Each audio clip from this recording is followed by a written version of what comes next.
Friends, welcome back to my channel. तो friends, आज की जो वीडियो है, इस वीडियो में हम साइंस के महत्वपूर्ण प्रश्नों को देखेंगे। जी हाँ दोस्तों, इस वीडियो में हमने साइंस के 100 प्रश्नों को शामिल किया है। तो फ्रेंड्स, अगर आप बिहार शिक्षक भर्ती 3.0 री एग्ज़ाम की तैयारी कर रहे हैं तो यह वीडियो आपके लिए बहुत ही इम्पोर्टेंट है, क्योंकि इस वीडियो में हमने जो 100 प्रश्नों को लिया है वह सभी प्रश्न आपके एग्ज़ाम के पॉइंट ऑफ व्यू से बहुत ही इम्पॉर्टेंट हैं। और दोस्तों, हमने जो है कि सिर्फ जो आपके बीपीएससी द्वारा इम्पॉर्टेंट क्वेश्चन है, जिस टॉपिक से प्रश्न आए हैं उन्हीं सब टॉपिक से क्वेश्चन को उठाया है। तो यह एक मैराथन वीडियो है, तो इसको आप शुरू से लास्ट तक जरूर देखिएगा। चाहे आप 1 to 5 के लिए तैयारी कर रहे हों, चाहे 6 to 8 के लिए या 9 to 12 के लिए, सबके लिए उपयोगी है। यह वीडियो बहुत ही कारगर साबित होगी। तो चलिए इस वीडियो को स्टार्ट करते हैं। तो पहला प्रश्न हमने लिया है कि विद्युत धारा की इकाई है। तो देखिए दोस्तों,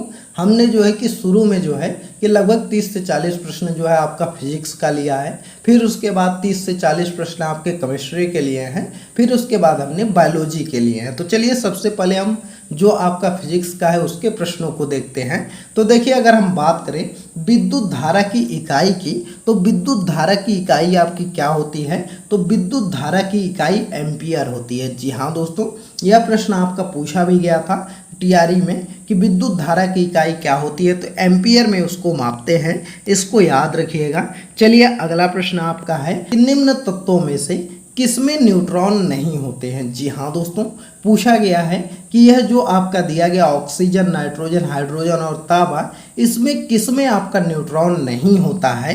तो देखिए, अगर हम बात करें न्यूट्रॉन के बारे में, तो जो आपका हाइड्रोजन है इसमें आपका न्यूट्रॉन नहीं होता है। जी हाँ दोस्तों, किसमें? तो हाइड्रोजन में आपका न्यूट्रॉन नहीं होता है। इसके अलावा ऑक्सीजन हो गया, नाइट्रोजन हो गया, तांबा हो गया, इन सभी में आपका न्यूट्रॉन होता है। तो इसको याद रखिएगा। अगला है एंगस्ट्रॉम इकाई है। तो देखिए, अगर हम बात करें एंगस्ट्रॉम इकाई की, तो यह किसकी इकाई आपकी है? तो यह तरंग दैर्ध्य की है। जी हाँ दोस्तों, किसका है? तो तरंग दैर्ध्य की इकाई आपकी एंगस्ट्रॉम होती है। दोस्तों, हम क्वेश्चन को बहुत ज़्यादा एक्सप्लेन नहीं करेंगे, क्योंकि अभी आपके पास टाइम नहीं है। मुश्किल से आपके पास 2 से 3 दिन का समय है, और ऐसे में जो है कि आपको ज़्यादा से ज़्यादा हम चाह रहे हैं कि प्रश्नों को करवा दें, तो इसलिए ज़्यादा एक्सप्लेन नहीं करेंगे, सिर्फ क्वेश्चन वाइज देखते चलेंगे, क्योंकि यह वीडियो जो है वह आपकी एक रिवीजन वीडियो है। तो चलिए अगला प्रश्न है कि प्रकाश वर्ष किसकी इकाई है? तो देखिए, अगर हम बात करें प्रकाश वर्ष के बारे में, तो यह जो आपका है वह दूरी की इकाई है। जी हाँ दोस्तों, किसकी इकाई है? तो दूरी की इकाई है। और एक प्रकाश वर्ष बराबर कितना होता है? तो 9.46 × 10⁻15 मीटर होता है। इसको भी आप याद रखिएगा। अगला है घड़ी में प्रयोग होने वाला क्वार्ट क्रिस्टल होते हैं। तो देखिए, घड़ी में जो प्रयोग होता है वह कौन सा क्वार्ट क्रिस्टल होता है? तो वह होता है सिलिकॉन डाइऑक्साइड। जी हाँ दोस्तों, क्या होता है? तो सिलिकॉन डाइऑक्साइड होता है। इसको याद रखिएगा। अगला प्रश्न आपका है कि निम्नलिखित में से कौन सी मूल भौतिक राशि है? तो इसमें अगर हम बात करें मूल भौतिक राशि की, तो जो आपका विद्युत धारा है यह आपकी मूल भौतिक राशि है। जी हाँ दोस्तों, मूल भौतिक राशि आपकी विद्युत धारा है। 7 आपकी मूल भौतिक राशियाँ होती हैं: लंबाई, द्रव्यमान, समय, ताप, विद्युत धारा और ज्योति तीव्रता। तो इसको याद रखिएगा। अगला प्रश्न देख लेते हैं दोस्तों। अगला प्रश्न है कि ओम मीटर मात्रक है। तो ओम मीटर किसका मात्रक होता है? तो ओम मीटर जो मात्रक होता है यह आपका प्रतिरोधकता का होता है। किसका? तो प्रतिरोधकता का मात्रक आपका ओम मीटर होता है। तो इसको याद रखिएगा। अगला प्रश्न है कि प्रकाश वर्ष इकाई है।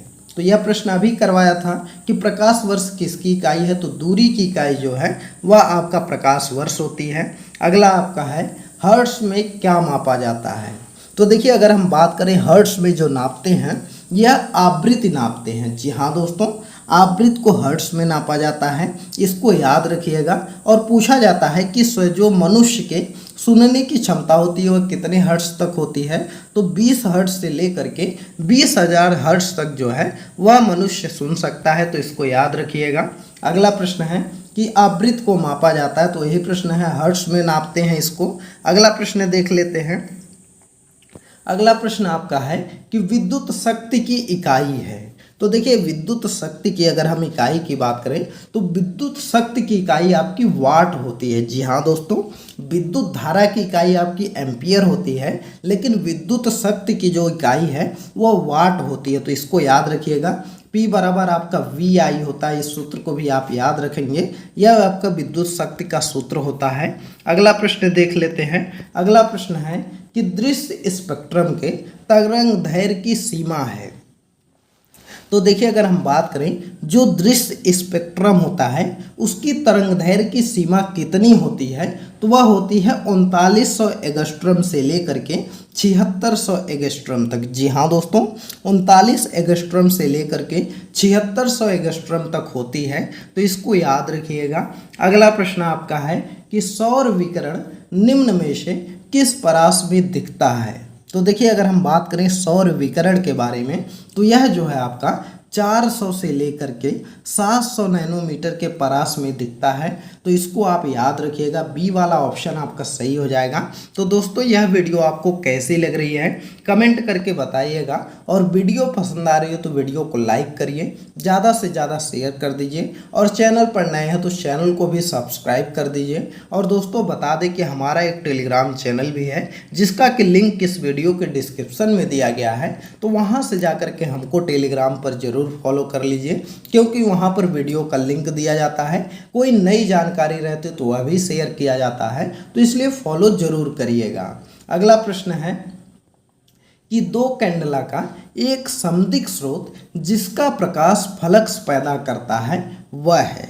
तो देखिए दो कैंडला का अगर हम समदिक स्रोत की बात करें जो कि प्रकाश फलक्स पैदा करता है, वह कितने के आपके बराबर होता है, वह बराबर होता है आपका 8 पाई ल्यूमेन। जी हाँ दोस्तों, कितने के बराबर होता है, तो 8 पाई ल्यूमेन के बराबर होता है। यहाँ पर पाई छूट गया है तो इसको आप याद रखिएगा। अगला प्रश्न आपका है आर्द्रता की किस उपकरण से नापी जाती है। तो देखिए अगर हम बात करें आर्द्रता की, तो वह किस उपकरण से नापते हैं, तो आर्द्रता को हम लोग मापते हैं आपका किससे, तो हाइग्रोमीटर से मापा जाता है। जी हाँ दोस्तों, यह प्रश्न आपके बीपीएससी में पूछा गया था टीआरई में, कि हाइग्रोमीटर से जो है वह वायुमंडलिक जो है कि सापेक्षिक आर्द्रता का मापन किया जाता है। तो इसको आप याद रखिएगा। चलिए अगला प्रश्न देखते हैं। अगला प्रश्न है कि दाब की इकाई क्या है। तो दाब की इकाई की अगर हम बात करें तो दाब की जो इकाई है वह आपका होता है न्यूटन मीटर स्क्वायर। जी हाँ दोस्तों, न्यूटन प्रति मीटर स्क्वायर होता है। इसको आप याद रखिएगा, दाब की इकाई आपका न्यूटन प्रति वर्ग मीटर होता है। इस चीज़ को याद रखेंगे। अगला प्रश्न देखते हैं। अगला प्रश्न आपका है कि दाब का मात्रक क्या है। तो देखिए अगर हम बात करें दाब का मात्रक का, तो यह आपका क्या हो जाएगा, तो अभी आपको बताया कि दाब का जो मात्रक होता है वह होता है कि न्यूटन प्रति वर्ग मीटर। तो इसमें ऑप्शन में दिया नहीं गया है, तो इसलिए आपका ई वाला ऑप्शन सही हो जाएगा कि इनमें से कोई नहीं है। अगला प्रश्न है निम्नलिखित में से कौन सी अदिश राशि है। तो देखिए अगर हम अदिश राशि की बात करें तो इसमें जो है वह आपका बल सदिश राशि है, वेग सदिश राशि है, त्वरण भी आपका सदिश राशि है, लेकिन जो दाब है यह आपका अदिश राशि है। तो इसको याद रखिएगा। अगला प्रश्न है कि निम्न में से कौन सी सदिश राशि नहीं है। तो देखिए दोस्तों, आपके एग्जाम में सदिश और अदिश राशियों से प्रश्न पूछा जाता है, तो आप सदिश और अदिश को अच्छे से पढ़ लीजिएगा। तो देखिए अगर हम बात करें इनमें से कौन सी सदिश राशि नहीं है, तो देखिए इसका जो सही आंसर आपका हो जाएगा वह क्या हो जाएगा, तो इसका सही आंसर आपका हो जाएगा गति। जी हाँ दोस्तों, गति कोई सदिश राशि नहीं है। इसके अलावा वेग भी सदिश है, विस्थापन भी सदिश है, और बल आघूर्ण भी आपका सदिश राशि है। अगला प्रश्न आपका है कि यदि धरती की घूमने की गति बढ़ा दी जाए तो भूमध्य रेखा पर पिंड का क्या हो जाएगा, पिंड का वजन क्या होगा। तो देखिए अगर हम बात करें यदि धरती के घूमने की गति को बढ़ा देंगे तो जो आपका पिंड, तो भूमध्य रेखा पर, तो क्या पूछा गया है, तो भूमध्य रेखा पर पिंड का जो वजन है यह आपका क्या हो जाएगा, तो यह आपका घट जाएगा। जी हाँ दोस्तों, बी वाला ऑप्शन आपका सही हो जाएगा कि भूमध्य रेखा पर जो है पिंड का वजन जो है वह आपका घट जाएगा। अगला प्रश्न है कि निम्नलिखित में से किस राशि का मात्रक नहीं है।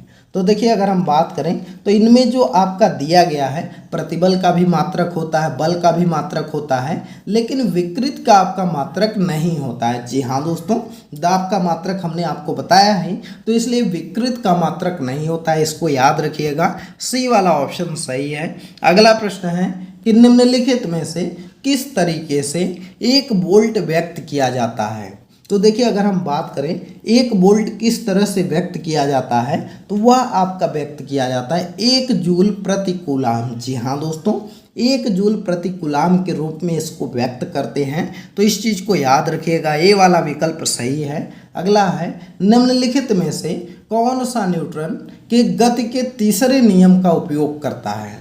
तो देखिए अगर हम बात करें तो न्यूटन के तीसरी गति का नियम का जो उपयोग करता है वह आपका तीर अंदाजी में भी किया जाता है। पहले जो है कि तीर को पीछे खींचा जाता है, फिर आगे छोड़ा जाता है, तो इसमें भी प्रयोग होता है। वहीं पर अंतरिक्ष रॉकेट में भी जो है कि इसका प्रयोग होता है, तो इस चीज़ को भी आप याद रखिएगा। तो इसलिए ए और बी वाला ऑप्शन दोनों सही हो जाएगा, तो इसलिए इसका जो है वह डी वाला विकल्प आपका सही हो जाएगा कि न्यूटन के गति का तीसरा नियम जो है वह तीर अंदाजी में भी लगता है और रॉकेट में भी इसका प्रयोग होता है। अगला प्रश्न है कि रासायनिक गुणों को अपरिवर्तित रखते हुए एक परमाणु के नाभिक में जोड़े जाने वाले कण हैं। तो देखिए अगर हम बात करें तो रासायनिक गुणों को अपरिवर्तित रखते हुए एक परमाणु के जो नाभिक में जोड़ा जाने वाला आपका कण है वह आपका क्या है, तो वह न्यूट्रॉन है। जी हाँ दोस्तों, ए वाला ऑप्शन आपका सही हो जाएगा, न्यूट्रॉन आपका सही आंसर है। अगला प्रश्न है कि एक वस्तु का भार पृथ्वी की सतह पर मायने पर 100 न्यूटन आता है, इसका भार चंद्रमा की सतह पर मापने पर कितना होगा। तो देखिए अगर हम बात करें कि पूछा गया है कि एक वस्तु का भार जो कि पृथ्वी पर अगर मापा जाता है तो 100 न्यूटन आता है, वहीं पर चंद्रमा पर कितना होगा। तो देखिए चंद्रमा पर जो ग्रेविटी आपका लगती है वह पृथ्वी का 1/6 लगता है, तो इसी में आपका भाग हो जाएगा 1/6 से। तो अगर आप भाग देंगे तो लगभग 16.7 न्यूटन के आसपास आएगा, तो इसको याद रखिएगा।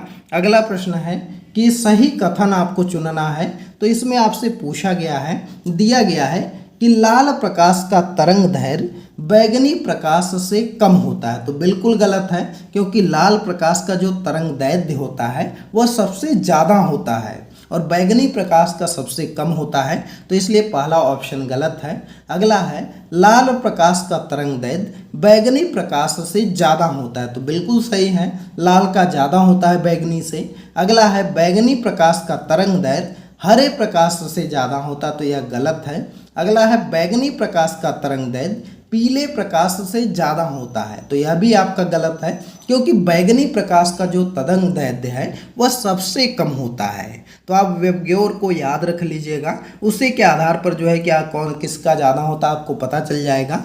अगला प्रश्न है कि जब दिन में पानी पर साबुन की फिल्म दिखाई देती है तो यह सुंदर रंग दिखती है, इस घटना का कारण है। तो देखिए जब हम दिन में साबुन की फिल्म जो है कि देखते हैं साबुन पर, तो वह रंगीन और सुंदर दिखाई देती है, इसका क्या कारण होता है। तो इसका जो कारण होता है वह प्रकाश का व्यतिकरण होता है। जी हाँ दोस्तों, जब जो है कि साबुन का जो बुलबुला होता है उस पर प्रकाश पड़ता है तो उसका व्यतिकरण होता है, जिसके कारण जो है कि हमको वह रंगीन और सुंदर दिखाई देता है, तो इस चीज़ को याद रखिएगा। अगला आपका है कि एक परमाणु के केंद्र का धनावेशित हिस्सा कहलाता है। तो देखिए अगर हम बात करें तो एक परमाणु के केंद्र का जो धनावेशित हिस्सा होता है वह आपका क्या कहलाता है, तो वह आपका न्यूक्लियस कहलाता है। जी हाँ दोस्तों, डी वाला ऑप्शन सही हो जाएगा, न्यूक्लियस उसको बोलते हैं, तो इसको याद रखिएगा। अगला प्रश्न है कि एक ठोस के सीधे गैस में परिवर्तन को कहते हैं। तो देखिए ठोस से सीधे अगर कोई पदार्थ गैस में परिवर्तित हो जा रहा है तो उसको हम लोग ऊर्ध्वपातन पदार्थ बोलते हैं। क्या बोलते हैं, तो उसको ऊर्ध्वपातन पदार्थ बोलते हैं, इस चीज़ को याद रखिएगा। अगला प्रश्न है कि वह ताप बिंदु जिस पर ठोस, द्रव और गैस अवस्थाएं एक साथ रह सकती हैं उसको क्या बोला जाता है। तो देखिए वह ताप बिंदु जो होता है जिस पर कि ठोस हो गया, द्रव हो गया और गैस हो गया, तीनों एक साथ रह सकती हैं उसको हम लोग क्या बोलते हैं, तो उसको हम लोग त्रिक बिंदु बोलते हैं। तो इस चीज़ को आप याद रखिएगा, त्रिक बिंदु उसको बोला जाता है। चलिए अगला प्रश्न देखते हैं। अगला प्रश्न आपका है कि लोहे का विशुद्धतम रूप है। तो देखिए यहाँ से जो है वह आपके केमिस्ट्री के प्रश्न स्टार्ट हो गए। तो चलिए यहाँ से हम केमिस्ट्री के प्रश्नों को देखते हैं। तो देखिए पूछा गया है कि लोहे का विशुद्धतम रूप क्या होता है। तो देखिए लोहे के विशुद्धतम रूप की बात करें तो यह आपका पिटवा लोहा होता है। जी हाँ दोस्तों, पिटवा लोहा उसको बोलते हैं। दोस्तों यह वीडियो आपको कैसी लग रही कमेंट करके बताइएगा, और वीडियो पसंद आ रही है तो वीडियो को लाइक करिए, ज़्यादा से ज़्यादा शेयर करिए, और चैनल पर नए हैं तो चैनल को भी सब्सक्राइब कर लीजिए। टेलीग्राम पर भी हमको फॉलो कर लीजिएगा, लिंक उसका डिस्क्रिप्शन में है। अगला प्रश्न है कि निम्नलिखित में से कौन सा एक तत्व नहीं है। तो देखिए अगर हम इसमें बात करें तो जो आपका तत्व नहीं है वह आपका गैस है। जी हाँ दोस्तों, सी वाला ऑप्शन सही है, गैस आपका तत्व नहीं है। इसके अलावा आपका जो है धातु, अधातु, उपधातु जो है यह आपके तत्व होते हैं। अगला है आधुनिक रसायन शास्त्र का जनक किसे कहा जाता है। तो आधुनिक रसायन शास्त्र का जो जनक कहा जाता है यह आपका लेवोजियर को कहा जाता है। जी हाँ दोस्तों, लेवोजियर को जो है वह आधुनिक रसायन शास्त्र का जनक बोलते हैं। तो इनको याद रखिएगा। अगला है परमाणु के नाभिक में कौन से मूल कण होते हैं। तो देखिए अगर हम बात करें परमाणु के नाभिक में तो वह जो आपका होता है वह प्रोटॉन और न्यूट्रॉन होता है। जी हाँ दोस्तों, नाभिक में आपका प्रोटॉन और न्यूट्रॉन होता है, और जो इलेक्ट्रॉन होता है वह आपका बाहर चक्कर लगाते रहते हैं। तो इसको याद रखिएगा। अगला प्रश्न है कि किस नियम के अनुसार समान ताप और दाब पर सभी गैसों के निश्चित आयतन में अणुओं की संख्या समान होती है। तो देखिए अगर हम बात करें तो वह कौन सा नियम होता है जिस पर जो है कि समान ताप और दाब पर सभी गैसों के निश्चित आयतन में अणुओं की संख्या समान होती है। तो वह है आवोगाद्रो का नियम। जी हाँ दोस्तों, आवोगाद्रो का नियम है। ऑप्शन नंबर डी आपका सही हो जाएगा। अगला है एक तत्व में इलेक्ट्रॉन और न्यूट्रॉन की संख्या क्रमशः 18 तथा 20 है। इस तत्व की द्रव्यमान संख्या कितनी है। तो देखिए अगर हम बात करें किसी तत्व का जो है कि इलेक्ट्रॉन और न्यूट्रॉन की संख्या 18 और 20 है, तो इसका जो है कि आपकी द्रव्यमान संख्या पूछा गया है। तो द्रव्यमान संख्या में दोनों को जोड़ देंगे, टोटल 38 आ जाएगा। तो यही आपकी द्रव्यमान संख्या हो जाएगी। जी हाँ दोस्तों, या आपकी द्रव्यमान संख्या 38 हो जाएगा। तो इसको आप याद रख सकते हैं इस तरह से, क्योंकि जो आपका इलेक्ट्रॉन होता है लगभग उतना ही जो है कि आपके प्रोटॉन के बराबर होते हैं। तो इस तरह से जोड़ सकते हैं। चलिए अगला प्रश्न देखते हैं। वैसे तो जो द्रव्यमान होता है वह आपका प्रोटॉन और न्यूट्रॉन की संख्या को बोलते हैं। तो इस तरह से ज्ञात कर लीजिएगा। अगला है कि एक नाभिक के द्रव्यमान संख्या है। तो देखिए अगर हम बात करें तो एक नाभिक की द्रव्यमान संख्या क्या होती है, तो न्यूट्रॉनों और प्रोटॉनों की संख्याओं का योग होती है। अभी जो आपको बताया कि द्रव्यमान संख्या वह संख्या होती है जिसमें कि न्यूट्रॉन और प्रोटॉन का जोड़ होता है।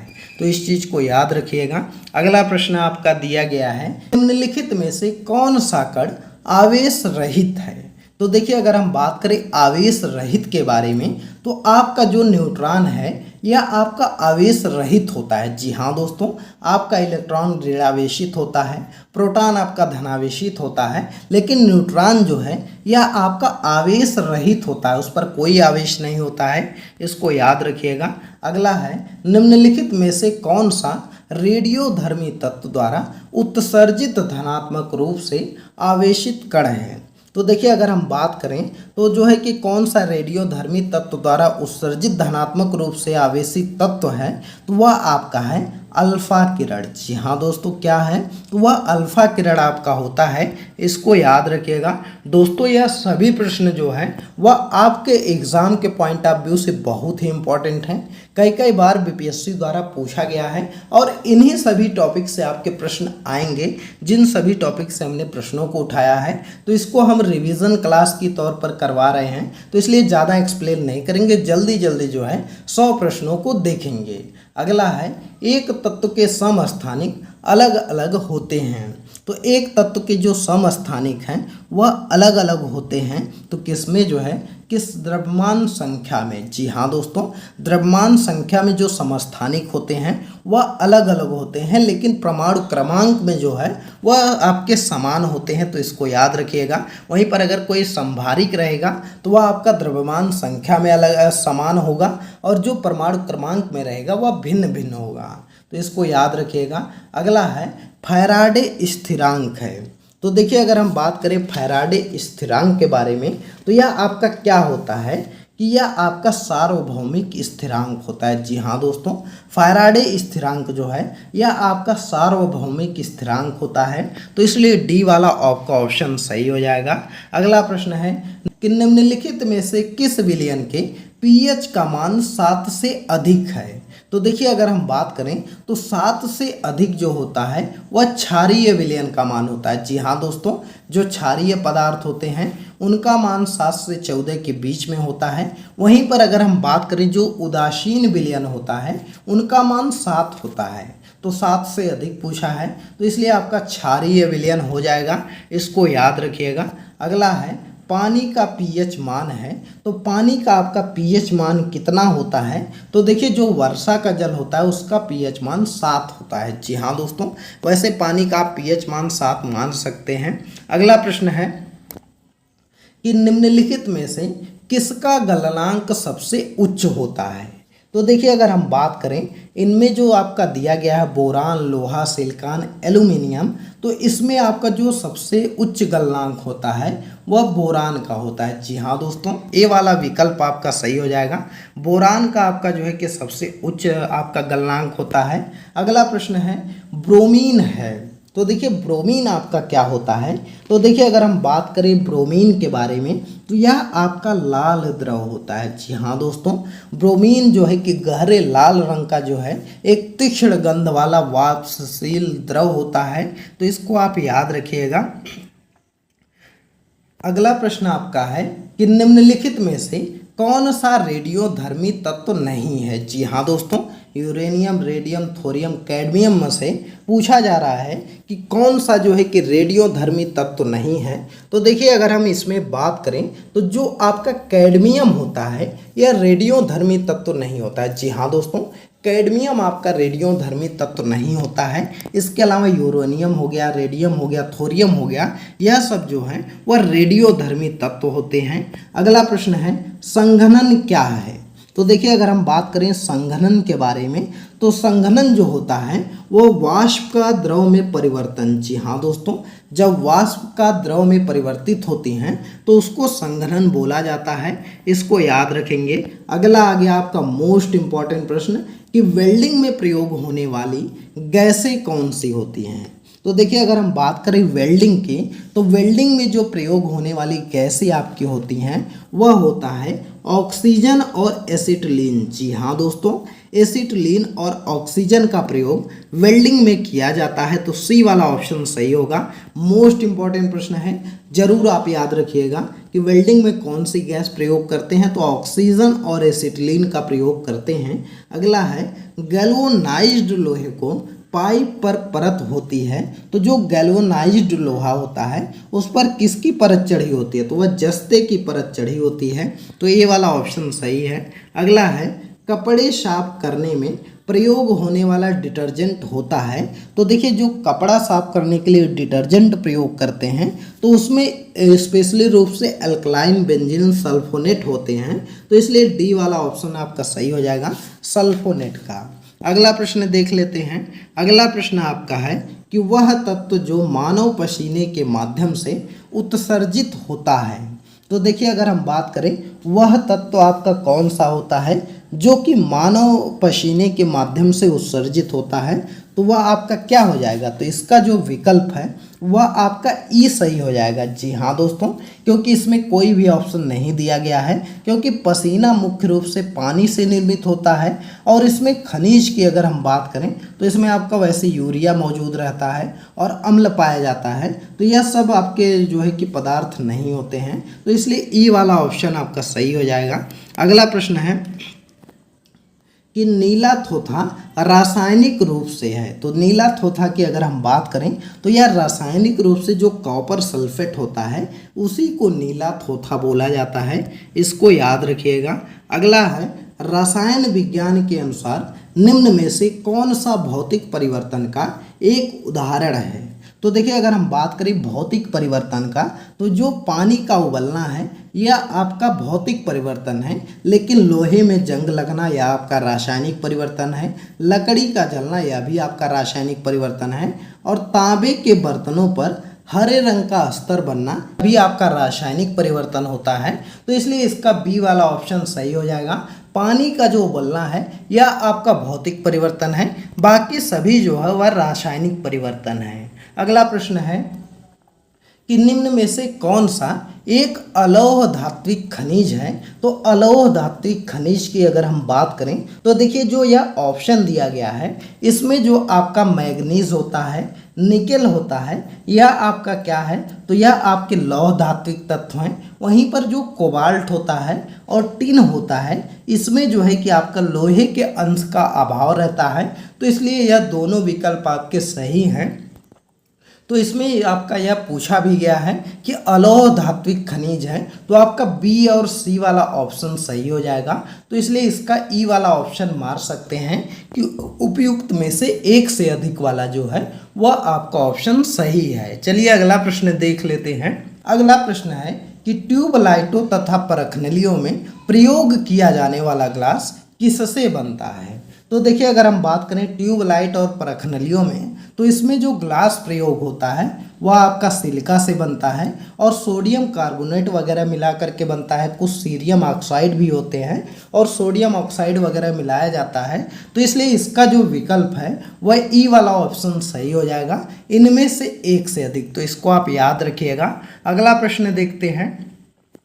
अगला प्रश्न है कि निम्न में से किस धातु की विद्युत चालकता सबसे अधिक है। तो देखिए अगर हम बात करें विद्युत चालकता की तो किसकी विद्युत चालकता सबसे अधिक होती है, तो जो आपका रजत होता है उसकी विद्युत चालकता सबसे अधिक होती है। जी हाँ दोस्तों, रजत का आपका विद्युत चालकता सबसे अधिक होती है। दोस्तों आप विद्युत चालकता का क्रम याद रखिएगा। चांदी का सबसे ज़्यादा होता है, उससे कम आपका तांबा का होता है, उससे कम एल्यूमिनियम का होता है, उससे कम बेरिलियम का होता है। तो इस क्रम को आप याद रखिएगा। चलिए अगला प्रश्न देखते हैं। अगला प्रश्न आपका है कि पृथ्वी के वातावरण में सबसे प्रचुर मात्रा में पाई जाने वाली गैस है। जी हाँ दोस्तों, अगर हम बात करें तो पृथ्वी के वातावरण में सबसे प्रचुर मात्रा में कौन सी गैस पाई जाती है, तो वह आपका नाइट्रोजन पाई जाती है। यह प्रश्न तो आपको याद ही होगा। उसके बाद आपकी ऑक्सीजन होती है, तो इसको याद रखिएगा। अगला प्रश्न है कि अल्कोहल को कार्बोक्सिलिक अम्ल में परिवर्तित किया जाता है। तो देखिए अगर हम बात करें अल्कोहल को कार्बोक्सिलिक अम्ल में कैसे परिवर्तित किया जाता है, तो यह मात्र ऑक्सीडेशन के द्वारा। जी हाँ दोस्तों, ऑक्सीडेशन के द्वारा जो है वह कार्बोक्सिलिक अम्ल को जो है कि अल्कोहल को कार्बोक्सिलिक अम्ल में परिवर्तित करते हैं। इस चीज़ को याद रखेंगे। अगला प्रश्न है कि नाभिकीय रिएक्टर में नाभिकीय विखंडन से विद्युत उत्पन्न करने के लिए साधारणतः प्रयोग किया जाने वाला तत्व है। तो देखिए मोस्ट इम्पॉर्टेंट यह प्रश्न है, इसको याद रखिएगा। जो नाभिकीय रिएक्टर होते हैं उसमें नाभिकीय विखंडन से जो विद्युत उत्पन्न होती है उसमें कौन सा पदार्थ प्रयोग किया जाता है, तो वह आपका है यूरेनियम। जी हाँ दोस्तों, क्या प्रयोग करते हैं, तो यूरेनियम का प्रयोग करते हैं। अगला प्रश्न है कि निम्न में से सबसे अच्छा अग्निशामक कौन सा है।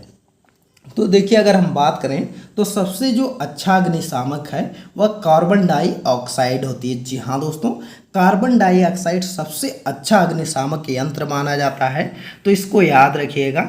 अगला प्रश्न है कि देखिए दोस्तों यहाँ से जो है वह आपके जो बायोलॉजी के प्रश्न हैं वह स्टार्ट हो गए। तो इसको चलिए अब बायोलॉजी के प्रश्नों को देख लेते हैं। यह वीडियो आपको कैसी लग रही है कमेंट करके बताइएगा, और वीडियो पसंद आ रही है तो वीडियो को लाइक करिए, ज़्यादा से ज़्यादा शेयर करिए। चैनल पर नए हैं तो चैनल को भी सब्सक्राइब जरूर करिएगा। अगला प्रश्न है कि मानव तंत्र में इंसुलिन किसका उपापचय नियंत्रित करता है। तो देखिए अगर हम बात करें इंसुलिन के बारे में, तो यह किसका उपापचय करता है? तो यह कार्बोहाइड्रेट का करता है। जी हाँ दोस्तों, कार्बोहाइड्रेट का यह उपापचय चयापचय जो है उपापचय करता है, जिसको कि मेटाबॉलिज्म कहते हैं। तो इसको आप याद रखिएगा। अगला प्रश्न है कि निम्नलिखित में से एंटीबायोटिक है। तो देखिए, अगर हम बात करें एंटीबायोटिक कौन है, तो इसमें जो ऑप्शन आपका दिया गया है, जैसे जो यह ऑप्शन है पेनिसिलिन, एस्पिरिन, पैरासीटामोल और सल्फाडाइजीन। तो देखिए, अगर हम बात करें तो पेनिसिलिन और सल्फाडाइजीन जो है वह आपके एंटीबायोटिक होते हैं। जी हाँ दोस्तों, जो पेनिसिलिन है और जो सल्फाडाइजीन है यह आपका एंटीबायोटिक होता है। तो इसलिए इसका ऑप्शन जो है वह ई वाला आपका सही हो जाएगा। अगला प्रश्न आपका दिया गया है कि निम्नलिखित में से कौन सा मुख्य कार्बोहाइड्रेट है। जी हाँ दोस्तों, पूछा गया है कि इनमें से कौन सा जो है वह आपका मुख्यतः कार्बोहाइड्रेट है। तो देखिए, किसमें सबसे ज़्यादा पाया जाता है, तो वह जो ऑप्शन सही होगा वह है ऑप्शन नंबर सी। जी हाँ दोस्तों, चावल में जो है वह सबसे ज़्यादा कार्बोहाइड्रेट पाया जाता है और इसीलिए कहा जाता है जिन लोगों को शुगर होता है उनको चावल मना कर दिया जाता है। अगला प्रश्न है कि कीट संवर्धन क्या है। तो कीट संवर्धन की बात करें तो यह है कि कीटों के वृद्धि करने का विज्ञान। जी हाँ दोस्तों, कीट संवर्धन जो होता है यह कीटों के वृद्धि करने का विज्ञान होता है। तो ए वाला ऑप्शन आपका सही हो जाएगा। अगला है जेनेटिक्स निम्न में से किसका अध्ययन है। तो जेनेटिक्स की अगर हम बात करें तो यह आनुवंशिकता और विचरण का अध्ययन है। किसका अध्ययन है? तो आनुवंशिकता और विचरण का जो अध्ययन होता है उसको जेनेटिक्स बोलते हैं। अगला प्रश्न है कि गर्भ में भ्रूण के विकास को जानने के लिए निम्नलिखित किरणों या तरंगों में से किसका उपयोग किया जाता है। तो देखिए, अगर हम बात करें गर्भ में जो है कि भ्रूण को जानने के लिए किस तरंगों का उपयोग करते हैं, तो वह आपका होती है पराध्वनिक तरंगे। जी हाँ दोस्तों, सी वाला ऑप्शन सही है। पराध्वनिक तरंगे का उपयोग करते हैं, इसको याद रखिएगा। यह प्रश्न इंपॉर्टेंट है, इस बार जो है कि आपके एग्जाम में आ सकता है। अगला प्रश्न है कि निम्न में से कौन सा एक सच्चा फल नहीं है। तो देखिए, अगर हम बात करें सच्चा फल की, तो जो आपका सेब होता है यह एक सच्चा फल नहीं होता है। जी हाँ दोस्तों, यह एक सच्चा फल नहीं होता है। अगला प्रश्न है कि पाइन, फर, स्टूफ, सेडार, लार्च, साइप्रस आदि मशहूर लकड़ी उत्पादक पौधों में से बहुत से भारत के पहाड़ी क्षेत्रों में भी पाए जाते हैं। ये सभी क्या कहलाते हैं। तो देखिए, अगर हम इन सभी के बारे में बात करें, जैसे जो आपका पाइन हो गया, फर हो गया, सेडार हो गया, साइप्रस हो गया, तो इन सभी को हम लोग अनावृत बीजी पौधों के नाम से जानते हैं। किसके नाम से जानते हैं? तो यह सभी अनावृत बीजी पौधे नाम से जाना जाता है, इसको याद रखिएगा। अगला है लौंग एक मसाला पौधे के किस भाग से प्राप्त होता है। तो देखिए, लौंग की बात करें तो यह आपका फूल की कली होती है। जी हाँ दोस्तों, फूल की कली से जो है वह लौंग मिलता है, तो इसको याद रखिएगा। अगला है लौंग पौधे निम्नलिखित में से किस भाग से प्राप्त करते हैं। तो देखिए, अभी आपको बताया कि लौंग जो होता है यह शुष्क पुष्प कली होती है, तो इसको याद रखिएगा। अगला प्रश्न है कि अदरक तना है जड़ नहीं क्योंकि। तो देखिए, यह बहुत ही इंपॉर्टेंट प्रश्न है कि जो अदरक होता है इसको हम लोग तना बोलते हैं, जड़ क्यों नहीं बोलते हैं? क्योंकि इसमें जो है नोड और इंटर नोड होते हैं। जी हाँ दोस्तों, अदरक में नोड और इंटर नोड होते हैं, जिसकी वजह से उसको जो है कि तना बोला जाता है, जड़ नहीं बोला जाता। अगला है परागण की सुपरिभाषा है। तो देखिए, अगर हम बात करें परागण की, तो परागण की आपकी सुपरिभाषा क्या है? तो वह है पराग कण का पराग केसर के क्लोम छिद्र तक स्थानांतरित होने की प्रक्रिया। जी हाँ दोस्तों, ए वाला विकल्प सही है कि जो परागण होता है उसको किसको परागण बोलेंगे? परागण उसको बोलेंगे जब पराग कण जो है वह पराग केसर से क्लोम छिद्र तक स्थानांतरित हो जाते हैं, तो उसी को परागण बोला जाता है। अगला प्रश्न है पादप कली है। तो पादप कली की अगर हम बात करें तो पादप कली आपका क्या होती है? तो यह एक भ्रूणीय टहनी होती है, इसको आप याद रखिएगा। अगला है लवणता युक्त वातावरण प्रेमी पौधों को क्या कहते हैं? तो जो देखिए लवणता युक्त वातावरण में जो पौधे होते हैं उनको जो है हम लोग लवणो मृदोभिद कहते हैं। जी हाँ दोस्तों, लवणो मृदोभिद पौधे कहा जाता है, इसको आप याद रखिएगा। अगला प्रश्न है कि दिया गया है ईईजी निम्न में से किसकी निगरानी के लिए उपयोग होता है। तो देखिए अगर हम ईईजी की बात करें तो यह जो आपका होता है जिसको कि आपका क्या बोला जाता है, इलेक्ट्रोएन्सेफेलोग्राम बोला जाता है, इसका जो प्रयोग है वह मस्तिष्क में किया जाता है। जी हाँ दोस्तों, मस्तिष्क की जांच करने के लिए ईईजी का प्रयोग करते हैं, तो इसको आप याद रखिएगा और यह इंपॉर्टेंट प्रश्न है, इस बार हो सकता हो कि आपके एग्जाम में आ जाए। अगला प्रश्न है कि मांसपेशियों में दर्द के उपचार में उपयोग किया जाने वाला विकिरण है, तो मांसपेशियों के दर्द के उपचार में कौन सा पदार्थ उपयोग किया जाता है। तो देखिए उसमें हम जो है वह इंफ्रारेड का उपयोग करते हैं। जी हाँ दोस्तों, इंफ्रारेड विकिरण का उपयोग करते हैं, जिससे कि जो है कि मांसपेशियों के दर्द के उपचार में उसका उपयोग होता है। अगला प्रश्न है कि जीवों में अत्यधिक विविधता का कारण है।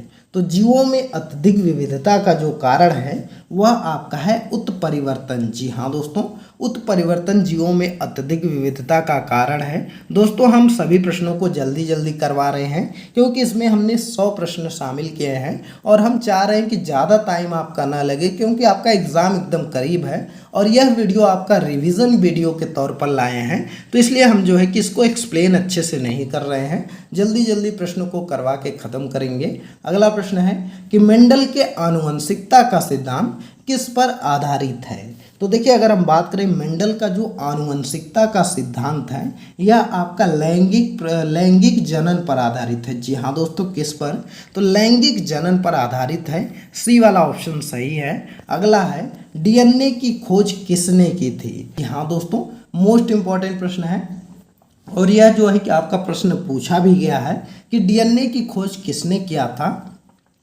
तो देखिए इसका जो ऑप्शन सही हो जाएगा वह ऑप्शन नंबर ई हो जाएगा। जी हाँ दोस्तों, इनमें से कोई नहीं वाला ऑप्शन सही है क्योंकि जो आपका डीएनए की खोज है वह आपके फेडरिक मिस्चर ने इसकी खोज की थी और ज़्यादातर लोग जो है कि बता देते हैं कि जेम्स वाटसन और फ्रांसिस क्रिक ने किया था, लेकिन यह गलत है। जेम्स वाटसन और फ्रांसिस क्रिक नहीं है, इसकी जो खोज है वह फ्रेडरिक मिस्चर ने किया था, तो इसको याद रखिएगा।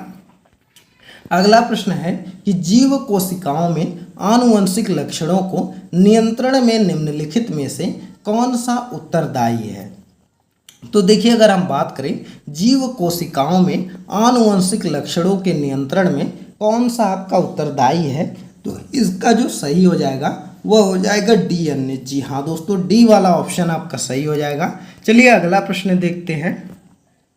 अगला है एक पीढ़ी से दूसरी पीढ़ी में वंशागत के अध्ययन को कहते हैं। तो देखिए एक पीढ़ी से दूसरी पीढ़ी में जब वंशागत जो अध्ययन होता है उसको आनुवंशिकी कहा जाता है। जी हाँ दोस्तों, यह आपका जो है कि क्वेश्चन पूछा गया था बीपीएससी द्वारा, आनुवंशिकी उसको बोलते हैं। अगला प्रश्न है कि यकृत एवं मांसपेशियों में ऊर्जा जमा होती है। जी हाँ दोस्तों, मोस्ट इंपॉर्टेंट प्रश्न है कि जो यकृत होता है, यकृत और मांसपेशियों में ऊर्जा किस रूप में जमा होती है, जल्दी से जो है कि आप लोग कमेंट करके बताइएगा। इसका जो सही आंसर है वह है आपका ग्लाइकोजन के रूप में। जी हाँ दोस्तों, ग्लाइकोजन के रूप में यकृत और मांसपेशियों में ऊर्जा जमा होती है। अगला है कि निम्न में से कौन सा कोशिका घटक कोशिका में दाखिल होने वाला जीवाणुओं को नष्ट करता है। तो देखिए अगर हम बात करें कि वह कोशिका घटक कौन सा है जो कि कोशिका में दाखिल होने वाले जीवाणुओं को नष्ट करता है, तो वह है लाइसोसोम। जी हाँ दोस्तों, लाइसोसोम जो है वह इसको नष्ट करता है, तो इसको याद रखिएगा। अगला प्रश्न है कि शरीर में लौह की कमी से होने से क्या होता है। तो देखिए अगर शरीर में लौह पदार्थों की कमी हो गई है तो उससे आपको जो है वह रक्त अल्पता होगी। जी हाँ दोस्तों, क्या होता है, तो रक्त अल्पता होता है, इसको आप याद रखिएगा, जिसको कि एनीमिया बोलते हैं। अगला प्रश्न है कि मानव शरीर का सामान्य तापमान होता है। तो देखिए अगर हम बात करें तो जो मानव शरीर है उसका जो सामान्य तापमान होता है वह 98.6 फ़ारेनहाइट होता है। जी हाँ दोस्तों, 98.6 फ़ारेनहाइट जो है वह सामान्य मनुष्य का तापमान होता है, इसको याद रखेंगे। अगला है, इनमें से कौन सी ग्रंथि को मानव शरीर की तीसरी आंख कहा जाता है? तो देखिए, अगर हम बात करें मानव शरीर की जो तीसरी आंख कहते हैं वह पिनीलियल ग्लैंड को कहते हैं। जी हाँ दोस्तों, तीसरी आंख जो है वह पिनीलियल ग्रंथि को बोलते हैं, तो इसको याद रखिएगा।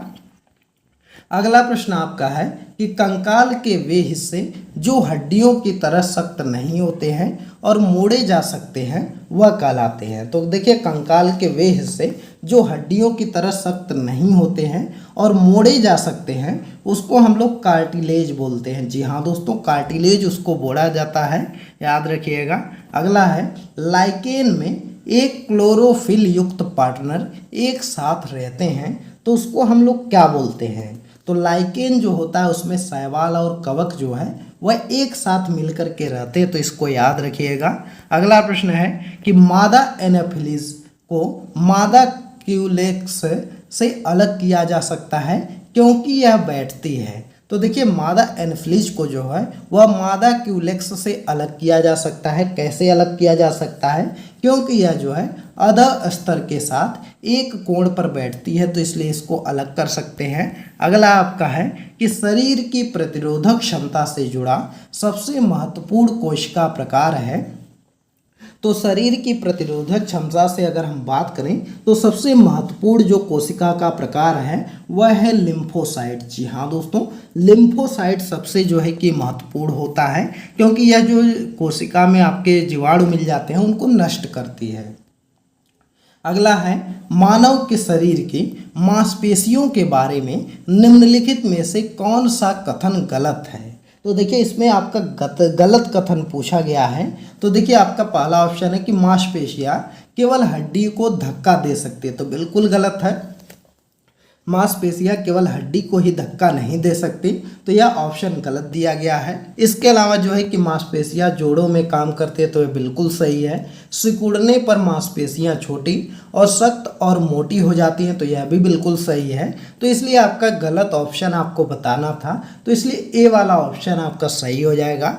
अगला प्रश्न आपका है कि ल्यूकेमिया कई प्रकार के कैंसर का एक नाम है जो अस्थि मज्जा में उत्पन्न होता है और बहुत संख्या में असमान रक्त कोशिकाओं का बनना शुरू करता है। यह रक्त कणिका कौन सी है? तो देखिए, जो ल्यूकेमिया होता है यह जो है कि कैंसर होता है, यह क्या करता है कि बहुत ज़्यादा जो है कि रक्त कणिकाओं को बनाता है। तो यह आपका कौन सी रक्त कणिकाओं को बनाता है? तो श्वेत रक्त कणिकाओं को बनाता है। जी हाँ दोस्तों, श्वेत रक्त कणिकाओं को बनाता है, तो इसको याद रखिएगा। अगला है, मानव शरीर के किस अंग में उपकला कोशिका पाई जाती है? तो देखिए, अगर हम बात करें उपकला कोशिका के बारे में तो मानव शरीर के किस अंग में पूछा गया है, तो इसका देखिए जो आपका उपकरण ऊतक होता है एक महीन और चिकनी झिल्ली होता है जो कि शरीर के भीतरी समस्त अंगों के और बाह्य पृष्ठों को आच्छादित किए होता है। और उपकला ऊतक जो होती है यह शरीर के विभिन्न अंगों जैसे आपका जीवा हो गई, वृक्क नली हो गई, लार ग्रंथि हो गई, उसके अलावा अग्न्याशय हो गया, श्वेत ग्रंथि हो गई, नाक हो गया, आँख हो गया, तो इसलिए सभी पर जो है कि पाया जाता है। तो इसलिए ई वाला ऑप्शन सही हो जाएगा कि उपयुक्त में से एक से अधिक, तो इसको आप याद रखिएगा। अगला प्रश्न है कि आंत ज्वर रोग मानव शरीर के किस अंग को प्रभावित करते हैं? तो देखिए, अगर हम बात करें आंत ज्वर रोग के बारे में तो जैसा कि क्वेश्चन से ही आपका क्लियर है कि आंत ज्वर रोग है तो आंत में होगा, तो इसलिए डी वाला ऑप्शन आपका सही हो जाएगा कि आंत को सबसे ज़्यादा प्रभावित करता है। अगला है कि कार्बनिक कृषि एक ऐसी प्रणाली है जिसमें, तो देखिए कार्बनिक कृषि के बारे में हम बात करें तो यह एक ऐसी कार्बनिक प्रणाली होती है जो कि कार्बनिक खादों, पुनर्चक्रित फार्म, अपशिष्टों, जैव कारकों का अधिकतम मात्रा में प्रयोग किया जाता है? जी हाँ दोस्तों, जिसमें जो है कि हम लोग कार्बनिक खाद का प्रयोग करते हैं, पुनर्चक्रित फार्म अपशिष्टों का प्रयोग करते हैं, जैव कारकों का प्रयोग करते हैं, उसको ही हम लोग कार्बनिक कृषि बोलते हैं। तो इसको याद रखिएगा। अगला प्रश्न है कि निम्न में से कौन सी क्रिया पृथ्वी पर हो रहे कार्बन चक्र में ऑक्सीजन को बढ़ाती है? तो ऑक्सीजन की अगर हम बात करें तो कौन सी क्रिया द्वारा ऑक्सीजन बढ़ती है? तो इसका सही आंसर है प्रकाश संश्लेषण। जी हाँ दोस्तों, आप जानते हैं कि प्रकाश संश्लेषण द्वारा जो है वह आपका ऑक्सीजन जो है कि मिलता है हमको। अगला है निम्न में से सबसे संवहनी पौधों को चुनिए। तो इसमें आपको संवहनी पौधों को चुनना है। तो इसमें जो आपका फर्न होता है यह आपका संवहनी पौधा है। जी हाँ दोस्तों, फर्न आपका संवहनी पौधा है। अगला है निम्नलिखित में से शैवाल का उदाहरण है। तो देखिए शैवाल किसका उदाहरण है? तो देखिए इसमें अगर हम बात करें तो जो शैवाल होता है यह डायटम का उदाहरण है। जी हाँ दोस्तों, ए वाला ऑप्शन आपका सही है। अगला प्रश्न देखते हैं। अगला प्रश्न है कि निम्नलिखित में से कौन सा प्राणी जगत का सबसे बड़ा संघ है? तो देखिए प्राणी जगत का सबसे बड़ा संघ की अगर हम बात करें तो वह आपका है आर्थ्रोपोडा संघ। जी हाँ दोस्तों, आर्थ्रोपोडा संघ जो है वह प्राणी जगत का सबसे बड़ा संघ है। अगला प्रश्न और लास्ट प्रश्न आज का है कि निम्न में से किस पौधे ने खाद्य सामग्री संग्रह करने के लिए अपने स्टेम को संशोधित किया है? तो वह कौन सा पौधा है जो कि खाद्य सामग्री को ग्रहण करने के लिए अपने स्टेम को संशोधित किया है? तो इसका जो सही आंसर है वह है अदरक। जी हाँ दोस्तों, ए वाला ऑप्शन आपका सही हो जाएगा। अदरक आपका सही ऑप्शन है, तो इसको याद रखेंगे। तो दोस्तों आज के यह 100 प्रश्न हो गए जो कि साइंस के हमने लिया था। और आप कमेंट करके बताइए कि 100 प्रश्नों में से आपके कितने प्रश्न सही हुए, कितने प्रश्न गलत हुए, जिससे कि एक अंदाज़ा लग जाएगा कि आपकी कितनी तैयारी है। और दोस्तों यह जो प्रश्न हमने लिए हैं यह सभी प्रश्न आप अच्छे से देख लीजिएगा, 2-3 बार वीडियो को रिपीट कर लीजिएगा, क्योंकि यह सभी प्रश्न आपके एग्ज़ाम में आने वाले प्रश्न हैं। तो इसलिए आप जो है कि अच्छे से इसको देखिएगा, क्योंकि इन सभी से आपका प्रश्न आएगा। तो चलिए इस वीडियो को स्टॉप करते हैं। यह वीडियो आपको कैसी लगी कमेंट करके बताइएगा। और वीडियो पसंद आई हो तो वीडियो को लाइक करिए, ज़्यादा से ज़्यादा शेयर करिए, और चैनल पर नए हैं तो चैनल को ज़रूर सब्सक्राइब करिए। चलिए मिलते हैं अगले एक नई वीडियो में एक नए टॉपिक के साथ। तब तक के लिए बाय बाय।